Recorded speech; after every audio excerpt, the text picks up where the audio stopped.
오늘 이 밤 우리에게 주시는 하나님의 말씀은 마태복음 16장 13절에서 14절까지의 말씀입니다. 제가 보는 성경으로 신약 27면에 있습니다.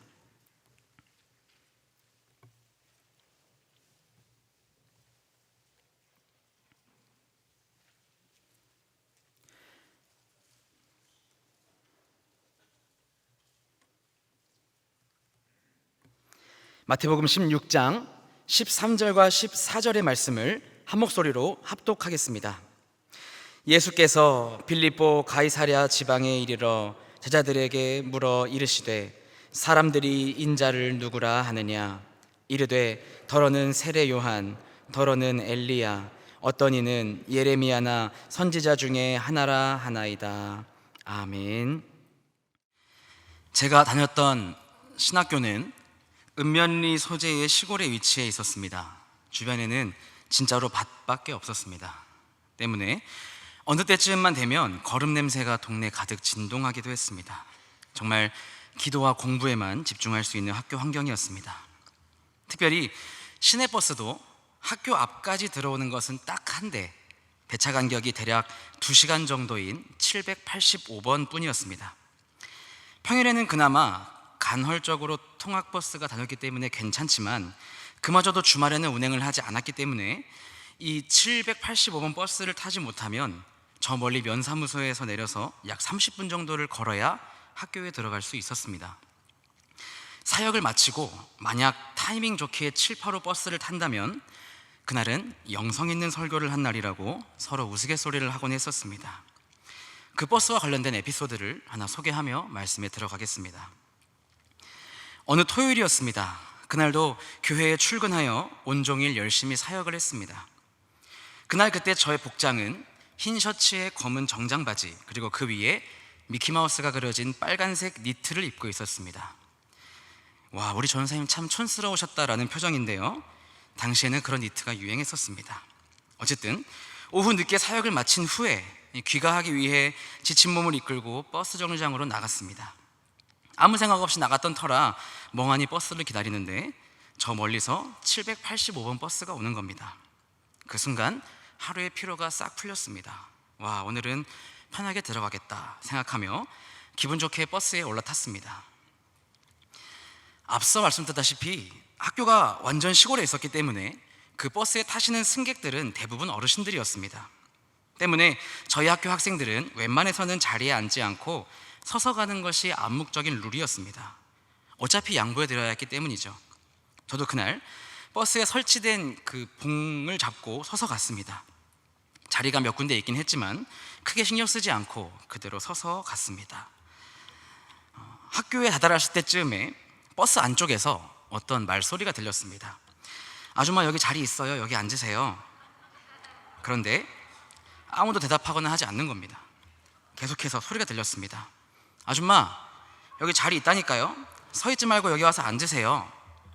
저는 속으로 차라리 내가 가서 앉을까라고 했는데 곧이어 들려온 말은 충격적이었습니다. 아줌마, 빨간 아줌마, 여기 좀 보라니까요. 빨간 아줌마. 제 기억으로는 그 버스에 빨간 옷을 입은 건 저뿐이었습니다. 혹시나 해서 고개를 천천히 돌렸더니 그 목소리 왈, 아이고 총각이었네. 제가 입고 있던 빨간 니트보다 얼굴이 더 빨개졌습니다. 차라리 빨간 총각이라 불렀으면 덜 창피했을 텐데 도대체 왜 저를 아줌마라 부르셨는지 지금도 분노로 몸이 떨립니다. 독일의 철학자이자 수학자인 라이프니츠는 모든 것엔 다 이유가 있다라고 하였습니다. 무엇이든 다 그만한 이유가 있는 겁니다. 저를 보고 아줌마라 부르셨던 그분도 체형이 그렇게 보였는지 아무튼 분명 그렇게 불렀던 이유가 있었을 겁니다. 누군가의 별명을 붙일 때 정말 아무 상관도 없는 별명을 붙이는 일은 거의 없습니다. 대개 이름, 외모, 행동, 성격 등의 특징을 부각시켜서 만드는 것이 별명이죠. 쌍둥이였던 도마는 쌍둥이라는 뜻의 디두모라는 별명이 있었고, 성격이 과격했던 예수님의 제자 야고보는 우레의 아들이라는 별명이 있었습니다. 여러분에게는 어떤 별명이 있으십니까? 참고로 저의 별명은 천한 최수종입니다. 예수님에게도 별명이 있었을까요? 이사야가 그리스도의 탄생을 예언할 때 하나님이 우리와 함께 하신다라는 뜻의 임마누엘이라는 별명으로 불렀습니다. 혹은 놀라우신 분, 상담자라는 뜻의 기묘자, 모사라고도 불렀습니다. 그 외에도 예수님에 대해 표현한 별명들이 많이 있죠. 그 어떤 단어도 예수님을 다 담을 수는 없지만 예수님의 특징들을 잘 살린 별명들이라 할 수 있겠습니다. 그런데 예수님 당시의 사람들도 저마다 예수님을 향해 어떤 여러 별명들을 붙인 모양입니다. 당시 이스라엘 백성들은 예수님을 무엇이라 불렀을까요? 또 왜 그렇게 불렀을까요? 오늘은 예수님을 향해 세상의 사람들이 말했던 별칭들은 무엇이 있었는지를 알아보고 또한 왜 그렇게 불렀을까를 고민해보며 은혜를 나누는 시간을 갖겠습니다. 성경 어느 구절 중에 중요치 않은 구절이 있겠습니까마는 사실 오늘 우리가 읽었던 두 구절, 이 13절과 14절의 말씀은 일반적으로 크게 중요하게 생각하지 않는 구절들입니다. 마태복음 16장 13절부터 20절까지를 한 단락으로 보았을 때 우리가 처음에 읽었던 이 초반의 두 구절들은 그저 뒤의 내용을 강조하기 위한 도움닫기 구절에 지나지 않는다고 생각하기 때문입니다. 사실은 맞는 말이죠. 그렇지만 그런다고 해서 이 구절들이 아무 쓸모없다는 뜻은 절대 아닙니다. 주석가 도널드 해그너가 오늘 본문을 포함한 이 단락이 예수님과 제자들의 사역에 극적인 전환점이 되었다고 평가할 만큼 본 단락은 예수님의 공생의 사역 가운데 매우 중요한 스팟입니다. 왜냐하면 16장 21절에서 보듯이 이때로부터 예수 그리스도께서 자기가 예루살렘에 올라가 장로들과 대제사장들과 서기관들에게 많은 고난을 받고 죽임을 당하고 제3일에 살아나야 할 것을 제자들에게 비로소 나타내셨기 때문입니다. 고난과 죽음 그리고 부활이라는 이 예수님의 궁극적인 목적을 비로소 제자들에게 알리신 계기가 바로 오늘 우리가 읽었던 본문을 통해서 이루어진 일입니다. 이를 통해서 예수님은 제자들에게 너희는 나를 어떻게 생각하느냐 하고 물으셨습니다. 어떤 답변을 듣느냐에 따라서 이제 예수님의 사역의 본질적인 부분을 알려줄지 말지를 결정하려 하셨던 겁니다. 그 물음에 앞서서 세상의 사람들이 생각하는 예수님의 소문을 먼저 듣기 원하셨습니다. 하나의 이 빌드업 과정으로 세상 사람들의 답변과 제자들의 답변을 비교하고자 하셨습니다. 오늘 본문 13절입니다. 예수께서 빌립보 가이사랴 지방에 이르러 제자들에게 물어 이르시되 사람들이 인자를 누구라 하느냐. 이어서 나온 대답은 여러분도 잘 아시는 대답이죠. 14절 이르되 더러는 세례 요한, 더러는 엘리야, 어떤 이는 예레미야나 선지자 중에 하나라 하나이다. 대개는 영양가 없는 답변으로 생각하고 넘어가는 구절입니다. 다시 말씀드리지만 곧 이어 나올 질문, 그러면 너희는 나를 누구라 하느냐를 더 중요하게 생각하기 때문이죠. 그렇지만 아무리 빌드업을 위한 구절이고 아무리 세상 사람들이 저마다 붙인 별칭을 열거해 놓은 것에 지나지 않는다지만 그럼에도 이 구절 역시 중요한 까닭은 이 구절 안에서 당시 예수님께서 어떠한 모습으로 사역을 하셨는지를 엿볼 수 있기 때문이며 더 나아가 우리가 예수님에 대해서 조금이라도 더 알 수 있는 좋은 자료가 되기 때문입니다. 세상 모든 별명에는 다 그럴 만한 이유가 있듯이 사람들도 예수님 보고 세례 요한, 엘리야, 예레미야 등으로 불렀던 것에는 다 그만한 이유가 있지 않았을까요? 저는 오늘 여기에 집중해 보고자 합니다. 본문에는 기록이 되어 있지 않지만 더구나 실제로 예수님께서 문맥상 이러한 질문을 하지도 않으셨을 것 같지만 제자들의 대답에 예수님께서 오늘 설교의 제목처럼 왜 그렇게 부른다더냐 하고 물으셨다면 어땠을까요? 나를 보고 세례 요한, 엘리야, 예레미야라고 부른다고? 왜 그렇게 부른다더냐? 오늘의 시간은 상상 속에서 던진 이러한 예수님의 질문에 대해 하나하나 그 답변을 찾아보는 시간을 갖겠습니다.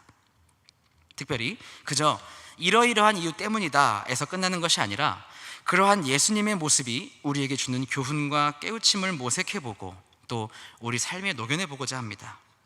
오늘 본문에 거론된 세 가지의 예수님의 별명들이 주는 메시지들을 통하여 우리 예수님을 더 알아가고 예수님과 더욱 가까워지는 시간이 될 수 있기를 바랍니다. 먼저 사람들은 예수님을 세례 요한이라 불렀습니다. 사실 예수님이 세례 요한이라 불린 것은 우리가 읽었던 마태복음 16장보다 더 앞에서부터였습니다.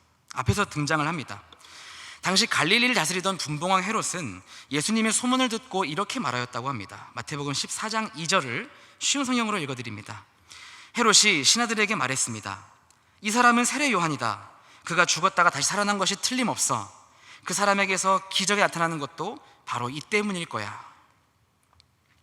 상당히 어긋난 억측에 불과하지만 이 결론은 선지자와 같은 하나님의 거룩한 종들이 죽은 후에 다시 세상에 돌아올 수 있다는 당시에 일반적으로 퍼져 있던 신앙에서 비롯된 것이었습니다. 그런데 왜 헤롯이나 세상 사람들은 예수님을 세례 요한으로 생각했을까요? 실제로는 두 분의 나이 차이가 6개월 정도밖에 나지 않는데 왜 세례 요한의 환생이라느니 하는 말을 하였을까요? 여러 이유가 있겠지만 그 대표적인 이유 중 하나는 세례 요한이 예언자였기 때문입니다. 구약에서부터 수많은 예언자가 각 시대마다 등장하여 하나님의 말씀을 전하였습니다. 하나님께서는 택하신 백성들에게 전하실 말씀을 선지자에게 맡기셨습니다. 선지자는 그 맡겨진 말씀을 전달하는 사람이었습니다. 하나님의 말씀을 전하는 배달부와 같았습니다. 이들의 존재는 하나님의 말씀을 대언하는 사람 이상으로 하나님께서 여전히 이스라엘과 함께 하신다는 의미를 담고 있기도 합니다. 그러나 포로 귀환 이후 말라기 선지자를 끝으로 이스라엘에는 더 이상 선지자, 예언자가 등장하지 않았습니다.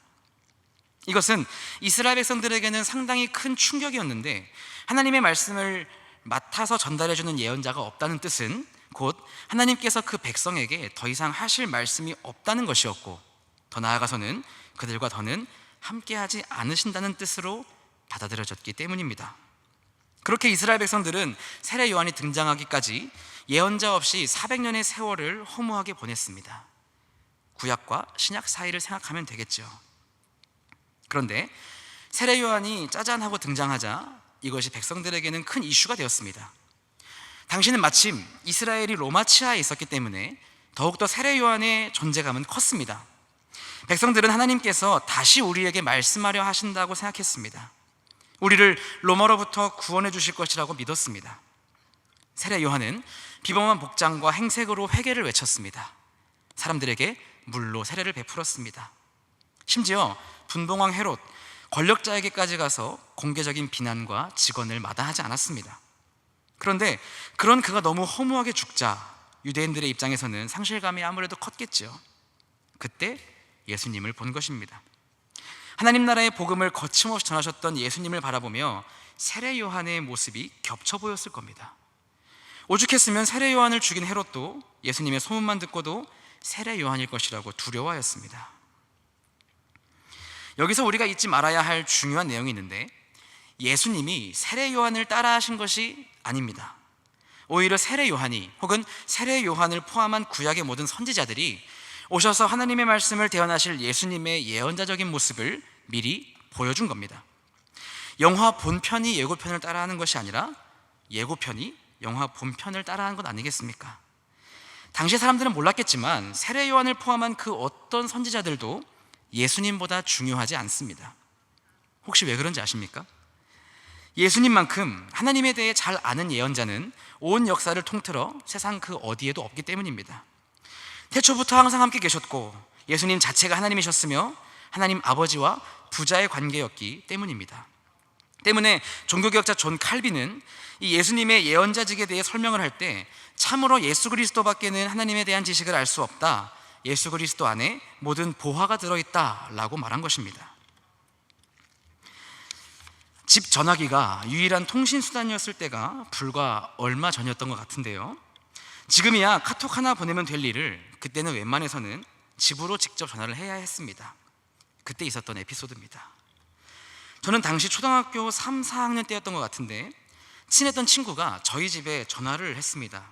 아마 놀자고 부르를 했던 것 같습니다. 마침 집에 계셨던 저희 아버지가 전화를 받으셨는데 참고로 당시 저희 아버지는 친구들 사이에서 무서운 아버지로 알려져 있었습니다. 덩치도 크셨고 엄격하고 무뚝뚝한 모습을 봐서 그랬던 것 같습니다. 그렇지만 한편으로는 또 장난도 많이 치시고 농담도 잘 하시는 편이었는데 당연히 친구들은 몰랐겠죠.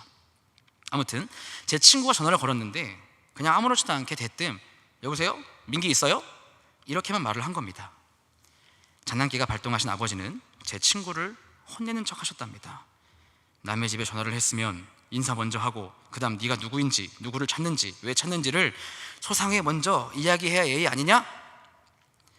깜짝 놀란 친구는 연신 죄송합니다를 반복했고, 아버지는 처음부터 다시 해봐 라고 하셨습니다. 친구는 울먹거리며 안녕하세요, 저는 민기 친구 누구누구인데요, 민기랑 놀고 싶어서요, 혹시 집에 민기 있으면 바꿔주실 수 있을까요? 이런 식으로 어렵게 말씀을 드렸답니다. 한참을 듣던 아버지는 이렇게 말씀하셨습니다. 민기 집에 없다. 그날 아버지는 저에게 이런 일이 있었다고 친구에게 맛있는 것을 사주라고 용돈을 주셨습니다. 저는 재밌어서 다음날 친구를 놀렸는데 계속해서 친구는 야, 너네 아빠 화나신 거 아니야? 나 혼나는 거 아니야? 하며 무서워했습니다. 저는 계속해서 야, 아니야, 아빠 장난치신 거야, 화 안 나셨어. 아무리 해명을 해도 아니라고, 자기는 또 혼날 거라고 오히려 우기는 겁니다. 아니, 우리 아버지에 대해서 제가 잘 알겠습니까? 제 친구가 잘 알겠습니까? 그러니까 남의 집 아빠한테 혼났죠. 예수님은 이 땅에 계시면서 하나님의 말씀을 전하는 것에 전력을 기울이셨습니다. 그러면서도 늘 주시는 말씀이 당신의 말이 아닌 성부 하나님께서 주신 말씀이라는 것 또한 강조하셨습니다. 요한복음 14장 24절 하반절, 너희가 듣는 말은 내 말이 아니요 나를 보내신 아버지의 말씀이니라. 요한복음 15장 15절 하반절, 내가 내 아버지께 들은 것을 다 너희에게 알게 하였음이라. 요한복음 17장 14절 상반절, 내가 아버지의 말씀을 그들에게 주었사오매. 사랑하는 여러분, 우리가 예수님의 말씀에 귀를 기울이고 늘 마음에 새겨야 하는 까닭은 그 어떤 선지자보다 아들로서 하나님 아버지의 마음을 잘 아셨던 분이기 때문에, 그분이 곧 하나님이셨기 때문에 가장 정확하고 확실한 진리의 메시지를 주실 수 있기 때문입니다. 여러 선지자들을 보내어도 바뀌지 않았던 이들을 향하여, 그리고 더 나아가서 택함받은 모든 하나님의 백성들을 향하여 이젠 정말 마지막 비장의 카드처럼 성자 하나님이 직접 내려오셔서 그 말씀을 우리의 언어와 정서로 전달해 주셨습니다. 당시 사람들은 몰랐을지라도 우리는 알고 있지 않습니까? 우리 예수님의 말씀을 더욱 힘써 읽고 마음판에 새깁시다. 세례 요한과 같았다던 예수님이 아닌 말씀이 육신이 되신 진리의 말씀 그 자체이신 예수님을 기억하시며 늘 그 풍성한 말씀의 은혜 안에 거하는 여러분들이 되시기를 바랍니다. 또한 사람들은 예수님을 엘리야라 불렀습니다. 사실 예수님이 활동하시기 전 엘리야라는 별명으로 먼저 불렸던 사람이 있었습니다. 세례 요한이었습니다. 그의 비범한 출현과 행적이 사람들에게 알려지면서 유대인들은 그의 정체가 궁금해졌습니다. 요한복음 1장을 보시면 당신이 그리스도냐, 장차 오시기로 한 그 예언자냐, 아니면 엘리야냐, 이렇게 묻는 장면을 볼 수 있습니다. 우리나라에서도 양궁을 잘하는 선수를 향해서 고주몽의 환생이라고 하듯이 이스라엘에서도 이렇게 걸출한 인물이 등장할 때마다 엘리야의 환생이라고 불렀습니다. 여기에는 그만한 이유가 있죠. 말라기 4장 5절입니다. 보라, 여호와의 크고 두려운 날이 이르기 전에 내가 선지자 엘리야를 너희에게 보내리니. 구약의 마지막 선지자를 통하여 받았던 말씀입니다. 이 말씀이 꾸준히 전승되면서 유대인들은 엘리야가 다시 오거나 혹은 엘리야와 같은 이가 나타나 전쟁과 피정복으로 얼룩진 조국에 해방을 가져다 줄 그날이 속히 올 것을 굳게 믿고 고대하였습니다. 그런데 그때 예수님께서 나타나셨습니다. 그것도 엘리야의 특징인 능력을 가지신 모습으로 나타나셨습니다. 물론 이것도 역시 예수님이 엘리야를 따라 하신 것이 아니라 엘리야가 예수님의 모습을 미리 보여준 모형이었겠죠. 유대 민족에게 있어서 엘리야의 행적은 실로 전설적이었습니다. 대표적으로 엘리야가 아합 왕 앞에서 비가 오지 않을 것을 예언하자 3년간 가뭄이 있었고, 바알 선지자 450명과 아세라 선지자 400명, 총 850명의 선지자들과 홀로 갈멜산에서 대결하여 통쾌한 승리를 얻어 하나님의 살아계심을 온천하에 드러내었고, 또 그가 기도하자 폭우가 쏟아졌으며 죽지 않고 엘리사가 보는 앞에서 회오리 바람을 타고 승천하였습니다. 당시 백성들은 입에서 입으로, 그래서 글로 전해 내려오던 엘리야의 전설을 예수님을 통해 다시 보게 된 것입니다. 이 때문에 서로 저 예수님이라는 분이 혹시 엘리야가 아닐까, 엘리야의 환생이 아닐까, 이렇게 수군댔던 겁니다. 사실 예수님께서 보여주신 놀라운 기적들은 백성들로 하여금 그러한 오해를 불러올 만큼 대단하긴 했습니다. 허다한 병들을 고쳐주셨고, 죽은 자를 다시 살리셨으며 귀신들을 쫓아내 주셨고 물 위를 걸으셨습니다. 거기에 오병이어와 칠병이어라는 무한리필의 기적을 보여주셨습니다. 누가 봐도 보통의 사람이 아니었던 것은 확실했습니다. 예수님의 능력은 분명 파급력과 영향력이 있었습니다. 하지만 안타깝게도 백성들은 그 능력에만 집중했습니다. 그 능력을 주시는 분의 존재와 그 의도에는 관심을 기울이지 않았습니다. 그저 눈에 보이는 베풀어지는 기적에만 관심이 있었습니다. 비본질적인 것에만 집중하고 본질에는 집중하지 않았습니다. 그저 기적만, 표적만 구하였죠. 그러니 예수님을 향해 엘리야라고 불렀던 겁니다. 예수님은 이러한 이들을 향하여 이렇게 말씀하셨습니다. 마태복음 16장 4절, 악하고 음란한 세대가 표적을 구하나 요나의 표적밖에는 보여줄 표적이 없느니라 하시고 그들을 떠나 가시니라. 15세기 이탈리아의 화가이자 건축가, 조각가인 레오나르도 다빈치를 잘 아실 겁니다. 그의 대표적인 작품인 최후의 만찬은 많은 비하인드 스토리를 남긴 것으로 유명합니다. 물론 모든 이야기의 진위 여부는 확인이 어렵지만 그럼에도 좋은 교훈들을 준다는 것에 나름의 의의가 있습니다. 그 중에 한 가지 이야기를 소개합니다. 레오나르도 다빈치가 몇 년간 심혈을 기울인 작품 최후의 만찬이 완성되었습니다. 다빈치는 그 감격을 사람들과 나누고 싶어서 주변의 지인들을 초대하였다고 합니다. 많은 이들이 작업실에 모이자 그림을 덮고 있던 커튼을 젖혔습니다. 그림이 처음 공개된 순간 사람들의 입에선 저마다 탄성이 흘러나왔습니다. 이것은 세계적인 작품이라고, 위대한 명작이라고 칭송하였습니다. 그중 그림에 흠뻑 매료된 한 사람이 상기된 얼굴로 주변의 사람들에게 말했답니다. 매우 훌륭한 작품이군요. 특히 저 예수의 손에 들린 광채나는 유리잔을 보십시오. 정말 아름답지 않습니까? 그런데 그때 레오나르도 다빈치가 붓을 들어 유리잔 부분을 뭉개버렸다고 합니다. 그의 돌발 행동에 모두가 깜짝 놀랐습니다. 그들을 향해 다빈치가 말했습니다. 여러분, 이 작품은 실패한 것입니다. 나는 여러분의 시선이 예수의 얼굴에 집중되기 원했습니다. 그런데 그가 들고 있는 유리잔에 여러분의 시선이 모였다면 이 작품은 아무런 의미가 없는 것입니다. 이후 다빈치는 유리잔 부분을 고쳐서 예수님보다 드러나지 않도록 그림을 완성했다는 일화가 있습니다. 이스라엘 백성들이 예수님의 능력만 보았던 것처럼 당시 사람들도 예수님의 손에 들고 있던 유리잔만 바라보았던 겁니다. 독일 비데네스크 성경학교 학장이었던 에리히 자우어는 이런 말을 하였습니다. 예수님을 바라보는 것은 동시에 다른 모든 것에서 고개를 돌리는 것을 의미한다.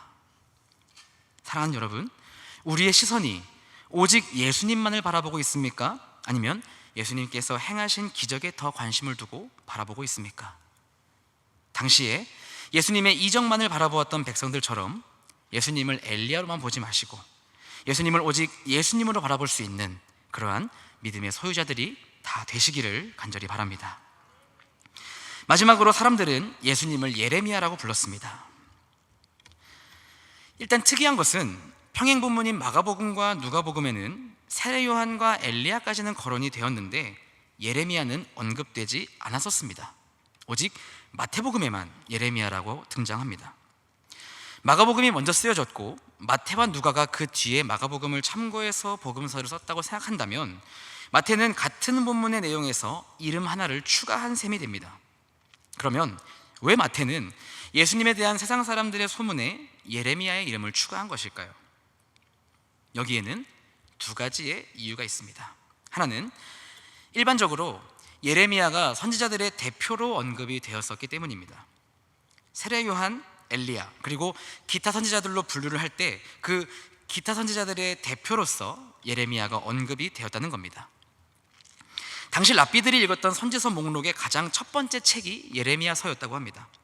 실제로 제자들 중에서 사람들이 예수님 보고 예레미야라고 하던데요? 라고 했던 사람이 있었을지도 모르겠지만 설령 그렇지 않고 마태가 본인의 임의대로 예레미야를 추가했다 하더라도 유대정서가 짙었던 마태복음에 예레미야가 등장하는 것은 전혀 이상한 일이 아닙니다.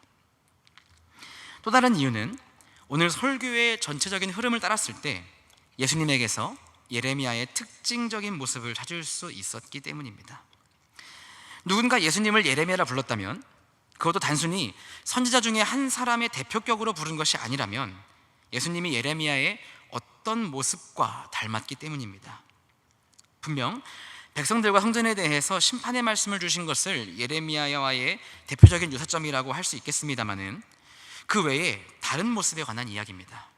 바로 예레미야의 별명이었던 눈물의 선지자로서의 모습 말입니다. 신대원 신약학 수업 때 들었던 말씀이 지금도 생생히 기억이 납니다. 왜 예수님이 예레미야로 불렸겠는가? 예수님의 가슴을 울리는 호소와 약자를 향해 애통해 하시는 모습에서 마치 눈물의 선지자로 불리던 예레미야의 모습을 발견할 수 있기 때문이다. 그렇습니다. 참 하나님이셨으면서도 또 참 사람이셨던 예수님은 우리와 동일한 성정으로, 그래서 우리에게 걸맞는 감성과 언어로 하나님의 말씀을 전하셨고 하나님의 마음으로 사랑해 주셨습니다. 우리가 예수님을 인격적이다라고 표현하는 이유도 여기에 있죠. 때문에 때로는 화도 내셨고 때로는 답답함과 안타까움으로 탄식하셨으며 또 때로는 눈물도 흘리셨습니다. 당시 백성들은 예수님의 인격적인 모습을 보며 문서로 구전으로 전해들었던 예레미야의 감성을 엿보았습니다.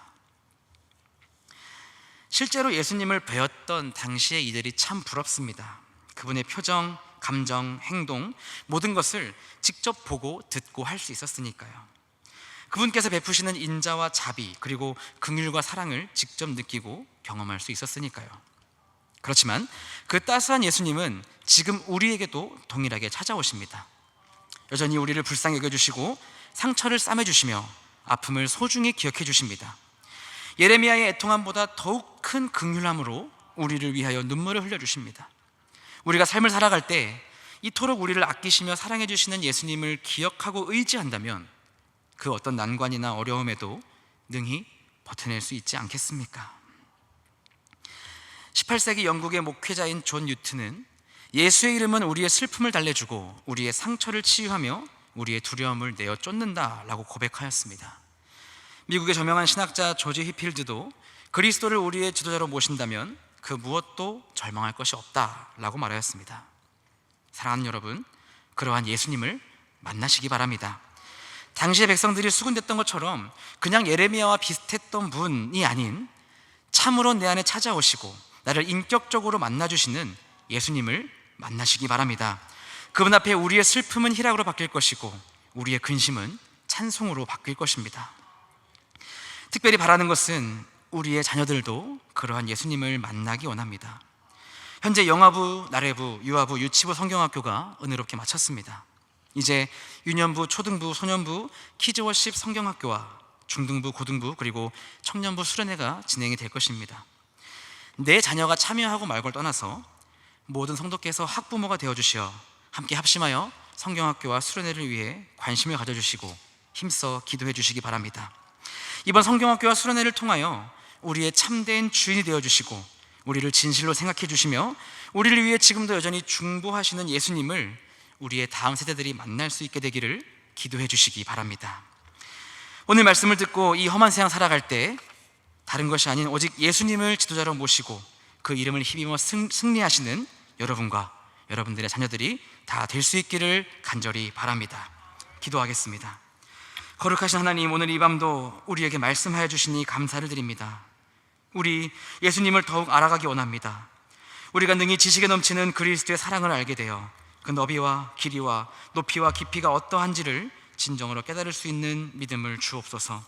예수님과 더욱 가까워지는 우리 되게 하여 주옵소서. 모든 이름 위에 뛰어나신 이름 예수님의 이름으로 기도합니다. 아멘.